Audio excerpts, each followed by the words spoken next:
Matthew chapter 18 verses 15 to 17. If your brother or sister sins, go and point out their fault just between the two of you. If they listen to you, you have won them over. But if they will not listen, take one or two others along, so that every matter may be established by the testimony of two or three witnesses. If they still refuse to listen, tell it to the church. And if they refuse to listen even to the church, treat them as you would a paragon or a tax collector. Magandang araw. Ang tatalakayan po natin ngayong araw sa ating daily devotion ay ang excommunication. At ang una pong katuruan na natutuhan ko ngayong araw kay Pastor Russell Ocampo ay church discipline, including excommunication, is a biblical act of love and accountability.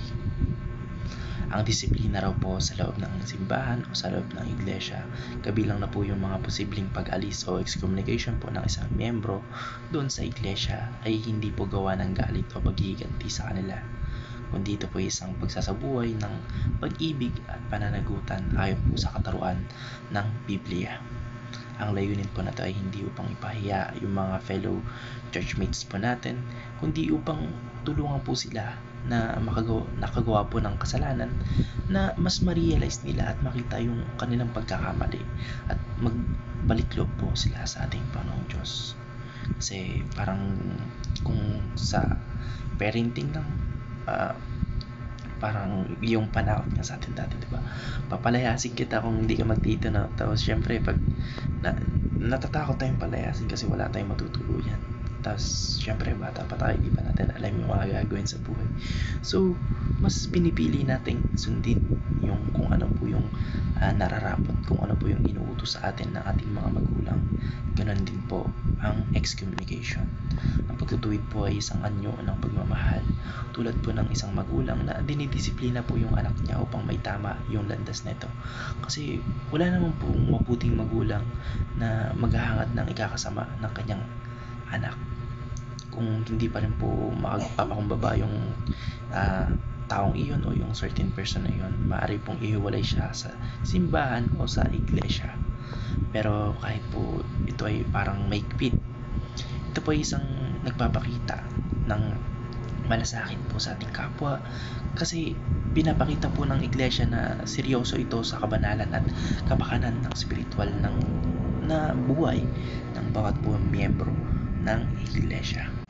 Ang natutuhan ko naman po sa pangalawang katuruan ni Pastor Russell Ocampo ay the goal of excommunication is repentance and eventual restoration to the body church. Di lamang po layunin ng excommunication na tulungan po yung itakwil o tuluyang itakwil rather yung isang tao o yung fellow churchmate po natin, kundi yung pinaka layunin po ng excommunication ay upang siya po ay maudyok na magsisi o magrepent sa huli ay may babalik po sa community ng pananampalataya. Inuulit ko po sa pag-excommunica po sa church o yung parang pag-alis sa church ay hindi po parang act of anger o act of parang revenge, kundi ito po ay para turuan sila, para maiparealize sa kanila na nagkamali sila, na hindi tamang landas yung kanilang tinatahak, at para mas mapalapit sila sa ating Panginoong Diyos. Kung yung tao pong nagsasala ay ayaw makinig sa iglesia, tuturin po siya na gaya ng isang hintil at naniningil ng buwis. Isa pong paraan upang ipakita na siya po ay kasalukuyang hiwalay sa pananampalataya. Kasi po dati, which is yung tawag dito, yung past job po ni Matthew is tawag dito, tax collector. And dati po, kapag tax collector ka, wala kang puso, wala kang tawag dito, parang malayo ka sa ating Panginoong Diyos. Wala kang kinikilala kasi nga great yung inuuna mo o yung takaw yung inuuna mo. Imbis na pakikipagkapwa ay mas inuuna mo yung kapakanan ng sarili mo. Ganon din po na itinuturing yung mga excommunicado o excommunication rather.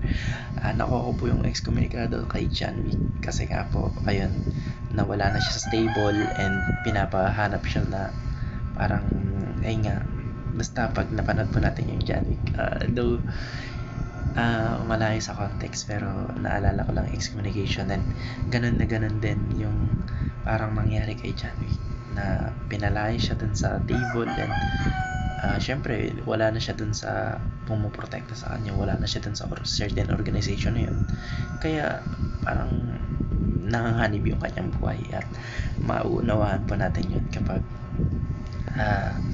pinanood pa natin. So balikan pa natin lahat. Huwag na po yung John Wick kasi malayo po, masyado pong malayo sa context. Ang layunin po ng excommunication ay paramdam sa nagkasala yung bigat ng kanyang kasalanan, upang siya po ay magsisi at sa tamang panahon po ay tanggapin muli yung kanya, o tanggapin mo muli siya doon sa iglesia. Ang pagbabalik po ay laging posible kapag may tunay na pagsisisi. May dalawa po kasing klase ng repentance, yung worldly repentance and holistic repentance. Sa worldly naman po, nagsisi ka lang kasi nahuli ka, nagsisi ka lang pero uulitin mo pa bandang huli. Sa holistic repentance naman po, nagsisi ka kasi guilty ka sa nagawa mo at alam mo sa sarili mo nagkasala ka, and dahil nga alam mo sa sarili mo nagkasala ka, ready kang magbago, and eventually mawawala na yung kasalanan, mawawala na yung kasalanang gawain mo noon, at tuluyan mo nang binabago. Yun po yung hinahanap na repentance, na para maging qualify ka ulit doon sa iglesia, para wala yung mark sa'yo na excommunicado o excommunication. Pagbabalik po ay laging posible kapag may tunay po na pagsisisi ulit. Inuulit ko po para kasi nga na wala tayo sa ating tawag dito. Wait lang, nawala ako, inaatak na ako. Inulit ko po yung pagbabalik sa iglesia ay laging posible kapag meron po tayong tunay na pagsisisi, and yung excommunication po ay tila isang matigas na hakbang, pero ito po ay nagbubukas ng pinto sa muling pagkasundo ng ating mga tao at sa ating mga kapwa, hanggang sa relasyon natin sa ating Panginoon Diyos. Ang natutuhan ko lang po sa pangatlong katuruan ni Pastor Russell Ocampo ay, sin has consequences, but grace is always available to the repentant. Kasalanan daw po ay laging may kaakibat na bunga. Kapag po yung isang tao ay patuloy na nabubuhay o namumuhay sa kasalanan at tumatanggi magsisi, ito po ay nakakaapekto hindi lamang sa kanila, kundi pati na rin sa buong iglesia. Kaya nga po, mas pinipili ng church na i-excommunicate po sila, kasi nga po kapag yung kamatis ay nahalo, o yung bulok na kamatis ay nahalo doon sa mga kamatis na mga magaganda, ay syempre kalaunan mabubulok din yung mga kasama niya. And ganun din po yung application natin sa church. At syempre dapat yung environment ng church ay hindi toxic, syempre godly, and kapag yung pinapakita mo ay malayo sa gustong gawin o gustong ipakita natin mga mananampalataya as a Christian, kailangan mo na ma-excommunicate. And yun lamang po, maraming salamat, and God bless. Amen.